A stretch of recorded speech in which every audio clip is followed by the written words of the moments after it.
చేపల పులుసు. అబ్బా! నాకు చేపల పులుసు అంటే ఎంత ఇష్టమండి. అందులోకి మా పెద్దమ్మ చేసే చేపల పులుసు నాకింకా ఇష్టం. సో, మా సైడ్ చేపల పులుసు మీరు కూడా ఒకసారి ట్రై చేయండి.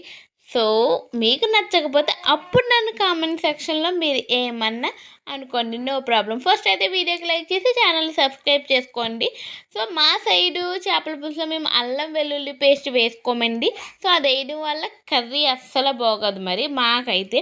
సో, ఫస్ట్ అయితే వెల్లుల్లి, దాల్చిన చెక్క, జీలకర్ర, గసగసాలు, లవంగాలు అన్నీ ఫస్ట్ మిక్సీలో మెత్తగా పేస్ట్ చేసుకోండి.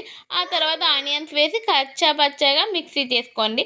సో, ఇదే మీరు శనికాల్లో చేసుకుంటే ఇంకా బాగుంటుంది. సో, ఇప్పుడు అవి లేవు కాబట్టి మిక్సీలో చేసేసుకోండి. సో, పాన్లో ఆయిల్ వేసుకుని ఆయిల్ హీట్ అయిన తర్వాత మిక్సీ పట్టిన పేస్ట్ని అందులో వేసి 5 మినిట్స్ మగ్గిన తర్వాత పచ్చిమిర్చి కూడా వేసి మూత పెట్టేసుకోండి. మళ్ళీ 5 మినిట్స్ తర్వాత చేప ముక్కలు వేసి అందులోనే ఉప్పు, కారం, పసుపు వేసుకొని మూత పెట్టేయండి.